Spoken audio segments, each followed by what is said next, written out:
آغاز کروں گا کہ سب سے بنیادی بات ہی اونرشپ ہے. اس شہر کا پرابلم یہ ہے کہ اس میں پولیٹیکل پارٹیز بھی اور اس میں حکومتیں بھی, وفاقی ہو, صوبائی ہو یا بلدیاتی حکومت ہو, اس کو آن ہی نہیں کرتے. جو اپنے گھر کو آن نہیں کرے گا تو وہ اس گھر کے اندر کیا کرے گا؟ تو ہم پچھلے کافی عرصے سے اس کمی کا شکار ہیں. اور جتنی باتیں میرے دوستوں نے, بہنوں نے کی ہیں, آپ دیکھیں آبادی, یعنی اونرشپ کا عالم یہ ہے کہ وفاق اور صوبے کا معاملہ ہے نا, یہ سی سی آئی کے اندر موجود ہے. کراچی کی آبادی آدھی کھا لی گئی ہے. وفاق سے پوچھتے ہیں تو وہ کہتے ہیں کہ یار اب تو 3 سال گزر گئے, 7 سال اور گزر جائیں گے تو چھوڑو ہے. اور اگر صوبے سے پوچھتے ہیں تو کہتے ہیں ہم تو اسٹینڈ لے رہے ہیں. اور وہ کب اسٹینڈ لینا شروع کرتے ہیں؟ جب انہیں بلدیاتی انتخاب کرانا ہوتا ہے. 3 سال سے وہ بھی سوئے ہوئے تھے. تو اس کا مطلب یہ ہے کہ یہ کھیل رہے ہیں ہمارے ساتھ. ہماری آبادی آدھی خالی اور اس کے نتیجے میں ہماری نمائندگی کا مسئلہ ہے. یہ جو پرابلم پیدا ہوتی ہے نا کہ کراچی کو الگ صوبہ بناؤ اور یہ کرو, وہ اٹھتی اس لیے کہ نمائندگی پراپر کراچی کی نہیں ہے. آبادی آپ ٹھیک رکھیں گے, ڈیلیمیٹیشن ہوگی, نمائندگی ٹھیک ہوگی, لوگوں کو احساس ہوگا کہ ہماری آواز, ہم بھی میجورٹی میں آ سکتے ہیں. لیکن کوئی بھی اس کو سیریسلی ٹیک اپ نہیں کرتا. پھر اس کے بعد آ جائیے آپ, اختیار نہیں ہے. جو یہاں پر گورنمنٹ ہے, جس کو ایک ڈسٹرکٹ گورنمنٹ ہونا چاہیے, سٹی گورنمنٹ ہونا چاہیے, میگا سٹی, میٹروپولیٹن سٹی, آپ نے سارے ادارے اپنے قبضے میں لے لیے. اس کے بعد آ جائیے کہ اب کوٹا سسٹم. اب یہ عنید بھائی جواب دیں گے اس کا کہ جو کام پیپلز پارٹی بھی نہیں کر سکی وہ کام خان صاحب نے کیا, اور کوٹا سسٹم میں غیر معینہ مدت کے لیے بغیر کسی آئینی کور کے اضافہ کر دیا. یعنی ہم پہلے ہی ستائے ہوئے تھے اور ہمیں ستا دیا. کل میں نے ایک چیز جو ہے وہ ہائی لائٹ کی ہے کہ 6000 ملازمتیں, صرف ایک دیکھ کا چاول ہے, 6000 ملازمتیں پرائمری اسکول ٹیچر کی, ایلیمنٹری ٹیچر کہلاتے ہیں, اس کی آئی ہیں صوبہ سندھ کے اندر. کراچی کا حصہ 343 ہے. اس کے لیے کون آواز اٹھائے گا؟ کسی کو پتہ ہی نہیں ہے, کوئی بات ہی نہیں کر رہا اس کے اوپر. تو یہ جو آنرشپ نہ کوئی پولیٹیکل پارٹی لے رہی ہے, یعنی حکومتیں نہیں لے رہی, جن کے پاس اختیار رہا ہے, جن کے پاس سب کچھ رہا ہے, انہوں نے ہمارا یہ حال کر دیا. ٹرانسپورٹ کی بات آئی ہے نا یار, بارش کے بعد پیچ ورک تو کوئی مسئلہ ہی نہیں ہوتا نا. بڑی بڑی سڑکوں کے اوپر پیچ ورکنگ نہیں ہوئی. 1100 ارب روپے کا پیکج تو جب ہوگا کے سی آر میں جو ہمارے ساتھ کیا دھوکہ, کہ آپ نے مین ٹریک کے اوپر 2 ٹرینیں چلا کے جو 2005 میں بھی چل گئی تھیں, آپ اعلان کر رہے ہیں کہ ہم نے کے سی آر بحال کر دی, اور جا کر تو دیکھیں اسٹیشنوں پر پٹریاں ہی موجود نہیں ہیں. تو یہ جو سب مل کر پیکج بنا کر ہمارے ساتھ دھوکہ کر رہے ہیں, تو یہ ہمارا مسئلہ یہ ہے کہ اس وقت جو جس حکومت میں بھی ہے تو وہاں سے ہمیں اونرشپ نہیں مل رہی. اس شہر کے لوگوں کو, اس شہر کے لوگوں کو دیکھنا ہوگا کون ان کے لیے بھلا کرتا ہے, کون ان کے لیے برا کرتا ہے. اچھا, دلچسپ بات یہ کہ سب آواز اٹھا رہے ہیں, لیکن کرے گا کون, یہ سمجھ میں نہیں آ رہا. کرے گا وہ جس کے پاس اختیار ہے, جس کے پاس بجٹ ہے. میں پوچھنا چاہتا ہوں نا, صوبائی حکومت نے 233 ارب روپے کے صوبائی بجٹ میں, ترقیاتی بجٹ میں سے 3.2 ارب روپے رکھے. وفاقی حکومت نے 650 ارب روپے کے ترقیاتی بجٹ میں سے کراچی کے لیے صرف 18 ارب روپے رکھے. میں پوچھنا چاہتا ہوں یہ 1100 ارب روپے کہاں سے آئیں گے بھائی؟ اور جو 162 ارب روپے کا اعلان کیا تھا تو بھی یہی پروجیکٹ بتائے تھے, اور اب کیا ہے تو یہ پروجیکٹ بتائے. اور یہ وہ پروجیکٹ ہیں جو کے سی آر یا جو اس کا ریوائول پلان تھا, گرین لائن کا عالم یہ ہے کہ 2.25 سال میں نون لیگ نے نہیں بنائی. لاہور میں تو انہوں نے 11 مہینے میں بنا دی, یہاں 2.25 سال میں نہیں بنا سکے. پھر مزید 2.25 سال میں تو مزید 10% کام بھی نہیں ہوا. اسے آنرشپ کہتے ہیں, اسے 14 سیٹیں کہتے ہیں. تو بھائی آنرشپ لیں, کراچی سے واقف ہوں, تو جس کے پاس اختیار ہے جتنا, اس سے سوال ہوگا. ٹھیک ہے, بالکل حافظ نعیم الرحمان صاحب. اور یہ عوام نے آواز اٹھائی ہے ہمارے پروگرام میں, اور ہم نے کہا کہ یہ آواز اٹھتی رہتی ہیں. ہم دیکھتے ہیں میڈیا میں ہر پارٹی بڑا درد محسوس کرتی ہے, لیکن کرے گا کون اور کب کرے گا؟ مقصد کہ یہ انقلابی اقدام فوری طور پہ ہونی چاہیے, لیکن ہو نہیں رہے آن گراؤنڈ پر. تو بہت 2 زبردست اسٹیک ہولڈر ہمارے ساتھ ہیں, متحدہ قومی موومنٹ اور پاکستان تحریک انصاف. وفاق میں صوبے کی نمائندگی ہمارے پاس پاکستان پیپلز پارٹی سے موجود نہیں ہے. ان کی اویلیبلٹی کا ایشو آتا ہے جب بلایا جاتا ہے, تو ہمیں امید ہے کہ وہ بھی ہمیں جوائن کریں گے ان فیوچر پروگرامز. بریک کے بعد ہم ان دونوں اسٹیک ہولڈر سے یہ سوال کریں گے کہ ان کے پاس کیا فارمولا ہے سوال ہے پاکستان کا.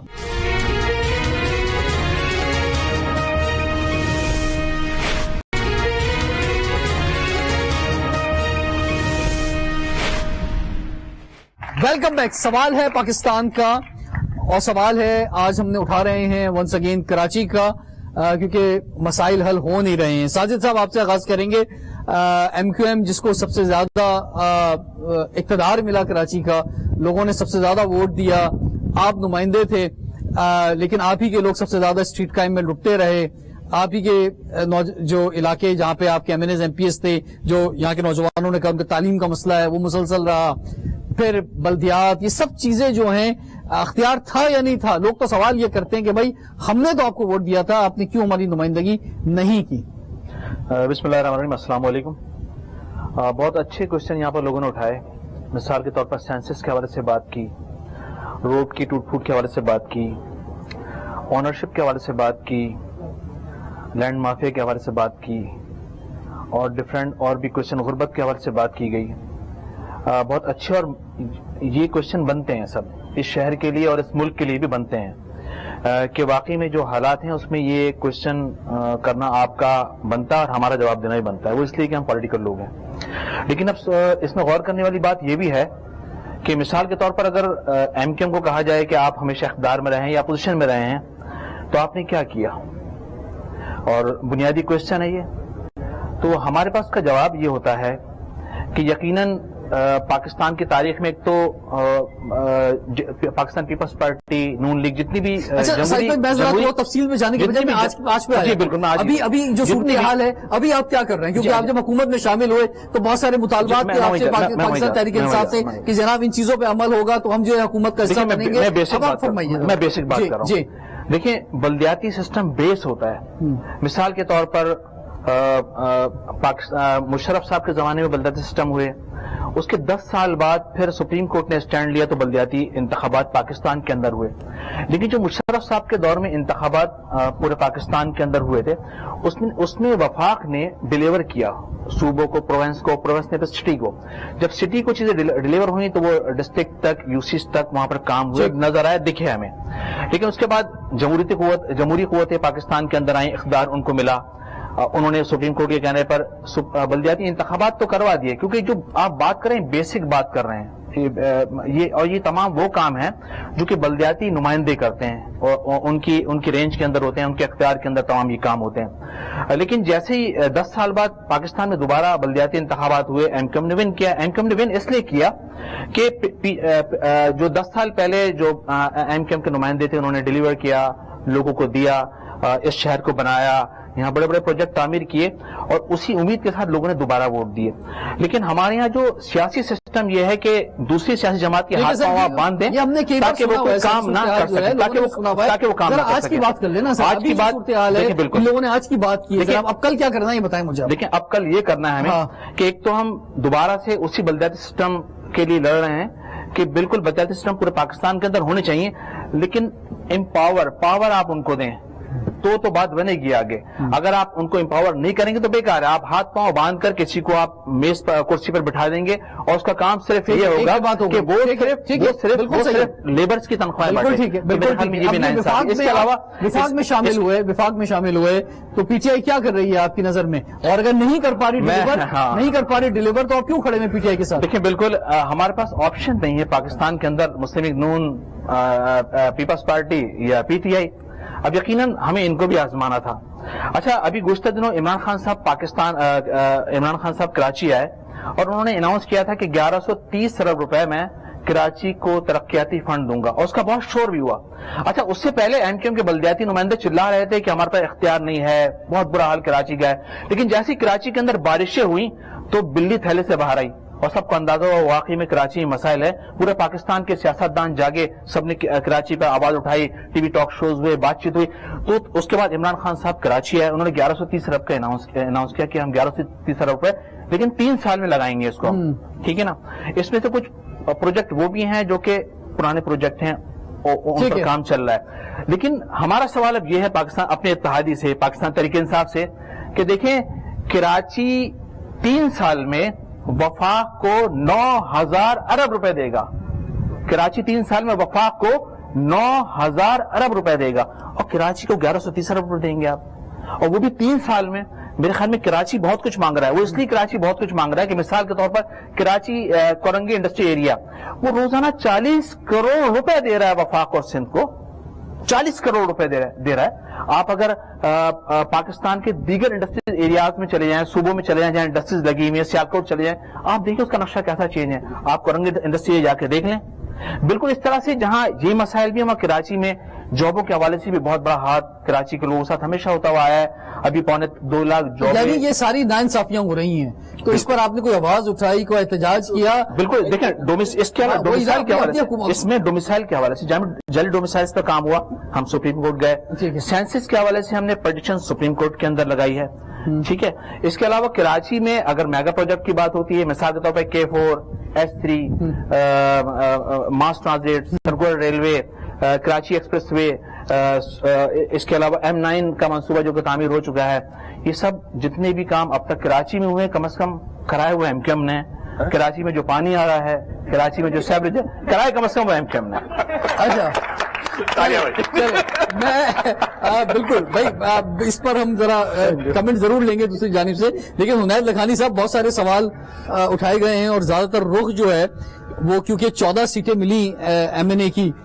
مجھے یاد ہے کہ جب الیکشن کیمپین کے دوران میں اسی طرح بہت سارے پروگرام کر رہا تھا اور پی ٹی آئی کی لیڈرشپ سے جب میں سوال کرتا تھا کہ آپ کتنے جو ہیں آپ کے ایم این ایز آئیں گے, تو اس وقت بھی وہ کہتے تھے ہم 8-10 تو جیت جائیں گے, اور جیت گئے 14 جناب والا.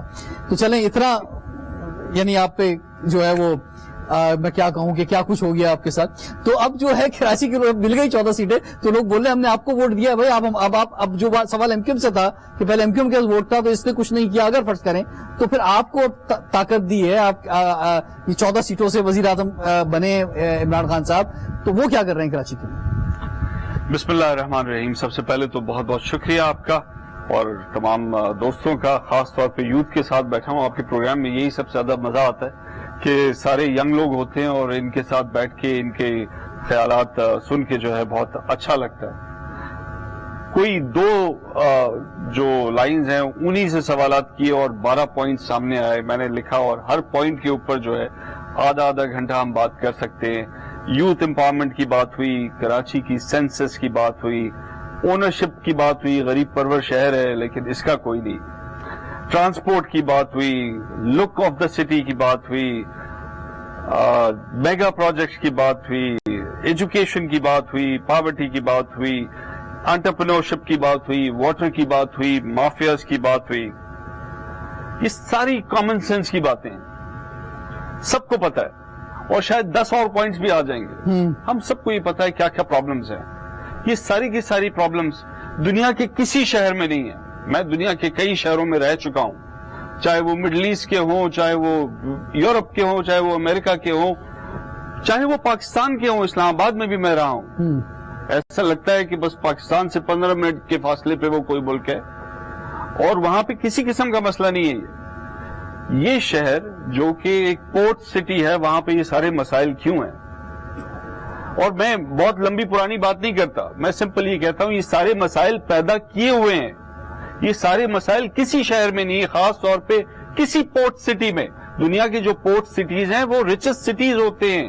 شنگھائی انہوں نے بتایا, London, Paris, new York, Tokyo, یہ سارے پورٹ سٹیز ہیں اور یہ پورے ملکوں کے لیے کماتے ہیں. ہمارا شہر 2 پورٹ ہیں اور یہاں پہ پورے ملک کے لیے غریب پرور شہر ہے, ان کو روزگار دیتا ہے. لیکن اس شہر کا کوئی نہیں, کیونکہ اس شہر میں کام نہیں کیا, نہیں کرنے دیا, سینسس نہیں ہوا, سینسس نہیں کرنے دیا, تاکہ ان کو سینسس کے حساب سے ڈسٹریبیوشن نہ کرنی پڑ جائے. جو بھی ان کے ریزن سے, جن کے بھی ریزن سے, یہ تباہی مچائی کس نے؟ یہ ان تمام پولیٹیکل پارٹیز نے مچائی جو پہلے رول کرتے آئے ہیں, اور انہی کی وجہ سے ہم لوگوں کو, جن کا کام نہیں ہے پالیٹکس میں آنا پڑا ہے, اور ان لوگوں کو آ کے سنبھالنا پڑے گا, تو یہ ٹھیک کریں گے. یہ 40 سال کی چیز 4 سالوں میں ٹھیک نہیں ہوتی. لیکن سر پھر بھی آپ کے اندر آپ اپنا اس مزاج کو لے کر آ جائیں کہ آپ حکومت کے اندر ہیں. آپ کے سوال کا جواب میں جیسے وزیر اعظم بھی میں آپ کو ایک چیز سمجھ جائیں کہ وہ حکومت چلا رہے ہیں, پوزیشن میں نہیں ہے, تو اسی طرح آپ بھی اپنی گفتگو کے اندر جی شاید میں نے لمبا کر دیا, آپ کو بور کر دیا. نہیں, اصل میں ان تمام چیزوں میں کسی نے اونرشپ کی بات کی, وہ بھی ٹھیک ہے, لیکن سب سے امپورٹنٹ چیز ہے کیا ہم سمٹمز کو ٹریٹ کریں یا سمٹمز کے ساتھ ساتھ اصل جڑ کو ٹھیک کریں. اصل جڑ جو ہے وہ پاورٹی ہے. جب اکنامک گروتھ ریٹ آتا ہے جس بھی ملک میں, جو بھی ملک نکلا ہے ان پرابلم سے, ہمارے ساتھ میں چائنا ہے, سری لنکا ہے, وہ جب نکلا ہے تو انہوں نے پاورٹی ختم کی ہے. کسی نے 50% لوگوں کو پاورٹی سے نکالا ہے, کسی نے 70% لوگوں کو. اور پاورٹی سے کیسے نکلتا ہے؟ جب GDP آپ کا گروتھ ریٹ بڑھتا ہے. گروتھ ریٹ جب 5% سے اوپر آتا ہے تو سارے الز آف دا سوسائٹی ختم ہونا شروع ہو جاتے ہیں. آج جو کراچی کو پیکج ملا ہے 1100 ارب روپے کا, کیا ہسٹری میں کسی نے پیکج دیا ہے؟ اور اس پروجیکٹ میں کن چیزوں پہ کام ہو رہا ہے؟ سب سے پہلے کن چیز پہ کام ہو رہا ہے؟ 5 پروجیکٹس جو ہیں فیڈرل گورنمنٹ کی ریسپانسبلٹی فیڈرل گورنمنٹ نے لی ہے اور 3 سال میں کمپلیٹ کرنا ہے. نمبر 1